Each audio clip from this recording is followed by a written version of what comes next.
Friends, मैं अक्षदा स्वागत करती हूँ आपका मेरे चैनल वन स्टेप होम में। तो कैसे हैं आप सब लोग? आशा करती हूँ कि आप सब लोग फिट एंड फाइन होंगे।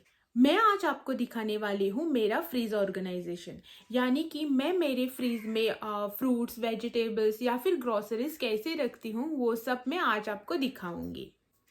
और अगर आपको मेरा ये वीडियो अच्छा लगे तो वीडियो को एक लाइक ज़रूर करना, और अगर आप मेरे चैनल पे नए हो तो चैनल को सब्सक्राइब करना ना भूलें। तो चलो आज के वीडियो की शुरुआत करते हैं। तो फ्रेंड्स, ये है मेरा डबल डोर का हायर कंपनी का 18-1 कन्वर्टेबल फ्रिज या फिर रेफ्रिजरेटर। ये है 3 स्टार वाला India's number 1 bottom mounted refrigerator. ये 10 ईयर्स वारंटी के साथ आता है और इसमें बहुत सारे अलग अलग फीचर्स भी है, जैसे कि normal, home alone, freezer, vacation, turbo, summer mode और भी बहुत कुछ। इसकी स्टोरेज भी बहुत ही अच्छी है, मतलब हम 2 लोगों के लिए तो ये इनफ स्पेस प्रोवाइड करता है। फ्रिज के ऊपर से मैंने एक कॉटन का फ्रिज कवर लगाया है। तो चलिए अब अंदर से भी मैं आपको मेरा फ्रिज दिखाती हूँ।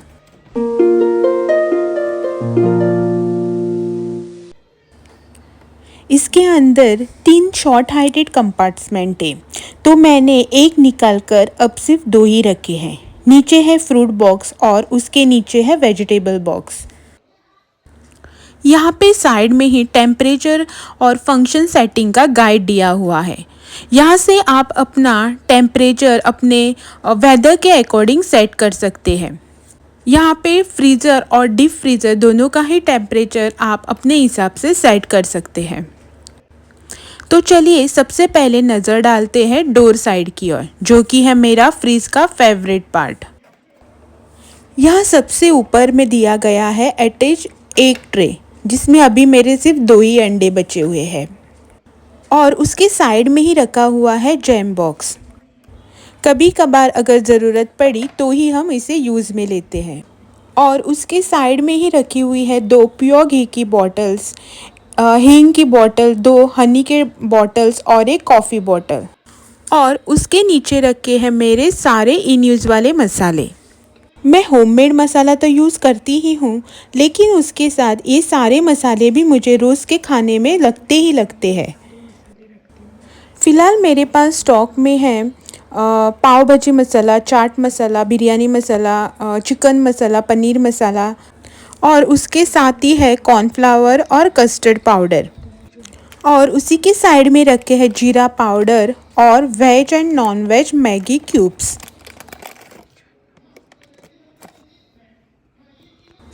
और मसाला बॉक्सेस के पीछे रखे हैं मैंने मेरे सारे इन स्टॉक में सॉसेस, इमली सॉस या फिर टोमेटो केचप हो गया, red chilli sauce, dark soya sauce, green chilli sauce, ये सारे सॉस जो है वो मैंने पीछे के साइड में रखे हैं। तो चलिए थर्ड शेल्फ की ओर बढ़ते हैं, जहाँ पे है मेरे सारे इन यूज़ वाले सॉस। और सॉस पाउचेस के नीचे रखा है मेरा ड्राई सोडा, जिसे हम कहते हैं खाने वाला सोडा। साइड में रखा है एक सॉफ्ट ड्रिंक का बोतल, जो मेहमान कभी कभार आते हैं तो उनके लिए लगता है। उसके पास ही में एक पानी का बोतल, और उसी के बाजू में रखा है एक सोडा का बॉटल, जो मेरे हस्बैंड को गर्मियों में नींबू सोडा बनाने के लिए चाहिए ही चाहिए होता है।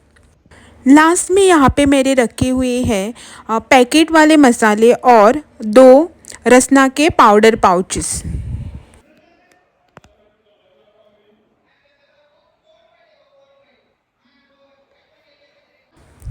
नेक्स्टली मैंने यहाँ पे रखे हैं ड्राई फ्रूट्स के डब्बे, जिसमें है ये वाला है काजू, नेक्स्ट है बादाम, और सबसे पीछे में मैंने रखा है ब्लैक रेजिन्स, जिसे हम बोलते हैं काली किशमिश। तो चलो पहले इसको ठीक से रख देते हैं। और यहाँ इस वाले ट्रे में मैंने रखे हैं अचार के डब्बे। इसमें है मिक्स फ्रूट, मैंगो, और सबसे पीछे वाले में है स्टार फ्रूट का अचार। और ये वाला भी मेरा ड्राई फ्रूट्स का ही डब्बा है, इसमें है अंजीर और ड्राई खजूर। और इस छोटे वाले डब्बे में मैंने रात की बची हुई थोड़ी सी सब्ज़ी निकाल के रखी है। चपाती बनाने के लिए जो हमें घी लगता है उसे मैं इस वाले डब्बे में निकाल के रखती हूँ। इसमें है मेरी कसूरी मेथी जो मैंने एक पैकेट में पैक करके इस वाले डब्बे में रखी है। और इसके नीचे वाले डब्बे में है ड्रम स्टिक जिसे मैंने छील कर कट करके इस वाले डब्बे में पैक करके रखे हैं। यहाँ पे नीचे और ऊपर दोनों ही साइड से टिश्यू पेपर लगाना बहुत ज़रूरी है ताकि हमारी सब्जियाँ जल्दी ख़राब ना हो। यहाँ पे इस वाले डब्बे में मैंने रखा है हरा धनिया यानी कि ग्रीन कोरिएंडर। इसमें भी मैंने ऊपर और नीचे दोनों साइड से टिश्यू पेपर डाले हैं। इसके पीछे में है मेरा होममेड गरम मसाला। इसकी थोड़ी क्वांटिटी मैं बाहर रखती हूँ और बाकी का बड़ा डब्बा फ्रिज में होता है। उसके साइड में है एक जूसेस आंवला और गिलोय का जूस और उसके साइड में कोकम जूस। और ये डब्बा है मेरा सबसे स्पेशल वाला यानी कि गोवन स्पेशल रेशाद मसाला। और नीचे वाले डब्बे में है रवा।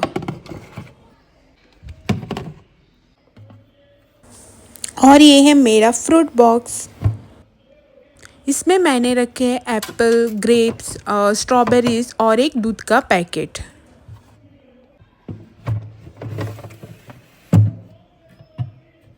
और इसके नीचे है मेरा वेजिटेबल बॉक्स। अब आप बोलोगे कि ये क्या है, किस तरह से रखी है सब्जियाँ, लेकिन मैं सब्जियाँ ऐसे ही रखती हूँ। मार्केट में जब हम शॉपिंग करते हैं तब हमें ऐसे वाले कॉटन के बैग्स मिलते हैं, तो मैं सारी सब्जियां इन्हीं बैग्स में सॉर्ट करके रख देती हूँ। ऐसे रखने से मेरी सब्जियां जल्दी ख़राब नहीं होती हैं। ये वाले जो बैग होते हैं वो लगभग ट्रांसपेरेंट टाइप के ही होते हैं, तो उससे क्या होता है कि मुझे हर एक बैग खोल के नहीं देखना पड़ता कि कौन से वाले बैग में कौन सी सब्ज़ी है। बाहर से ही देखने से पता चल जाता है कि इस वाले बैग में कौन सी सब्ज़ी रखी हुई है। और ये है समर सीज़न में मस्ट यानी कि हर घर में होने ही चाहिए, यानी कि लेमन। नींबू जो है उसको मैं प्लास्टिक के डब्बे में डाल के रखती हूँ। अगर हमने इसे पेपर या फिर कॉटन बैग्स में डाल के रखा तो वो बहुत जल्दी सूख जाते हैं, इसीलिए मैं इसे ट्रांसपेरेंट डब्बे में डाल के रख देती हूँ।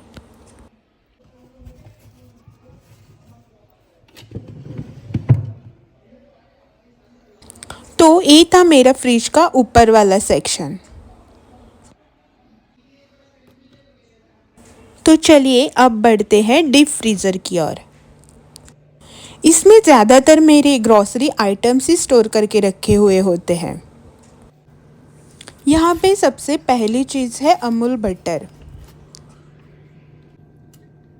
नेक्स्ट यहाँ पे मैंने इन दो डब्बों में रखे हैं मटर। इसमें रखी है मेरी टूटी फ्रूटी। ये रहा मेरा चीज़। अगर आप मटर को छील के ऐसे एयर टाइट वाले कंटेनर में स्टोर करके रखेंगे ना तो ये जल्दी ख़राब नहीं होते। ऑलमोस्ट 1 साल तक तो ये चल ही जाते हैं। 1 मिनट में आपको दिखाती हूँ। ये जो साइड में रखा हुआ है वो है मेरा आटा, यानी कि जो आटा या फिर रवा जो भी कुछ होता है वो डब्बे में भरने के बाद थोड़ा बहुत जो बच जाता है उसे मैं ऐसे प्लास्टिक में डाल के या फिर रबर लगा के यहाँ पे रख देती हूँ।